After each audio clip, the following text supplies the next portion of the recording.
So, we're making paella with yellow saffron rice.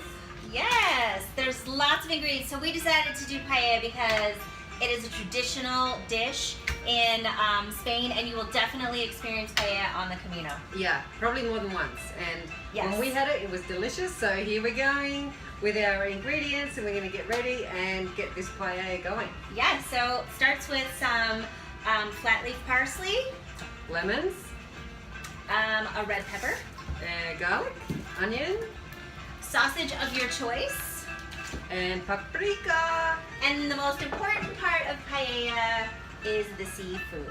Yes. So in here, there's a variety. We've got mussels and calamari, although in Spain you'll have pulpo, which is octopus. Uh-huh. And there's also scallops in here and some shrimp. Shrimp and mussels. Yum. Yum. Also, traditional paella, especially in Spain, is going to add some of the local Spanish ham and often chicken as well. It's a pretty meaty dish. So we're going to get started and we'll show you our next steps. Yeah. Stay I tuned. think. So these are onions, garlic, and these are the red bell pepper. So the next stage is to saute things. So I'm going to put the garlic, onions, and bell pepper in some olive oil and get that going. And this, by the way, has been marinating. This Yes. is a herb mixture. So we have fresh flat parsley, garlic, olive oil, and lemon in Lemon here. in there, Yum. fresh squeezed lemon, paprika, and then we have some of the canned Yeah. tomatoes. And then once we get everything sauteed, we're going to throw in the chicken stock and the yellow rice. This has cooked for a little bit, 20-25 minutes. So it all starts marinating and gets Putting yummy. together. Yes. And then, so we decided that while we were cooking, we had so much fun remembering our time on the Camino. So we thought we'd share a couple of our favorite days on the Camino. They weren't all favorite days. Some days were hard days, but we thought we'd tell you about some of our fun and great times. So I'll let Karen share. My favorite places, which is actually, we have a picture on the website of this, the little Boston Terrier. We're walking along the trail, and then you walk into this, fenced area with this massive courtyard area that was beautiful. Yeah. It overlooked the mountains, and it had So big beautiful. rolling fields in there, like you never would have even known unless you went in, with these beautiful little tables, umbrellas. You could get food, you get coffee. Just a little oasis on the trail that we were totally not expecting. Our little furry friend was waiting Yeah. for some goodies to be dropped, and it was amazing. And it was necessary.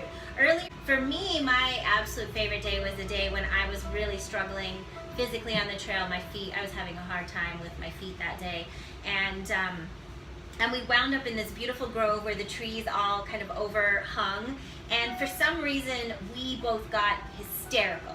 Like, not just laughing, like we were laughing hysterically, and I think people were passing us thinking that we were either high or there was something going on because we could not stop laughing, and we were both exhausted too, so we decided that because there was private property everywhere, that we were just going to lay down in the middle of the road and take a nap, which we didn't do. We really wanted to do that. And after that, Karen kept me going, and the laughter really helped me continue to walk, and she managed to give me another 2 hours down the trail where we stopped, and I had the most amazing espresso I think I've ever had.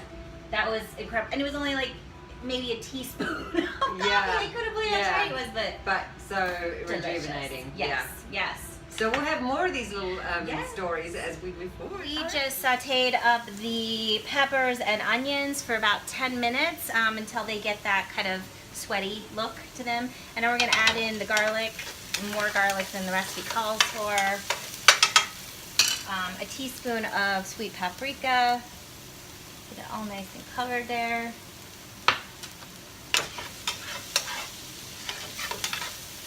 It smells wonderful. Yum. So good. And then we're going to add in the stewed tomatoes. Was that too many? I didn't even measure I don't it. think it matters. No, I don't think it I does. mean, Paella, we're cooking. yeah, paella cooking. is like, there's probably a science to it, but I think you can't really mess up either. We're not science girls. No.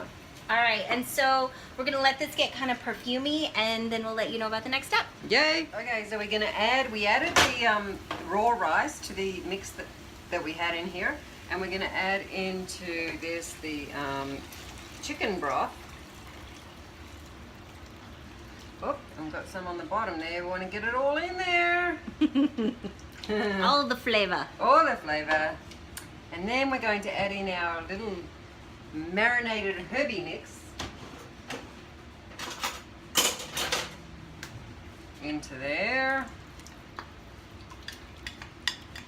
And then we're going to, do we want to add the sausage? Because it's already cooked. I feel like we should wait on the sausage. Well, it says, because I think it wants the juice from the meat to get into the broth. Okay, so. well then let's add the sausage, which by the way, I've been munching on this because it's really yummy. All right. See you in the next step. Okay. All right, so the next thing is after you get all of that loveliness, the rice in there and the broth, the next step is to put your mussels in. You want to make sure that you put your mussels in and you actually sink them in to the broth. And they're going to stay in for another 5 minutes. So we had 10 to 13 minutes with the broth and all of the vegetables and the sausage. And then the next step is mussels in the broth for 5 minutes, and the final step will be the rest of the seafood. So we'll join you then. So now we have our final product and we're dishing it up, and we have our bread. We're doing naan bread because we didn't have any other bread, but I think it'll work well. So that's our, paella.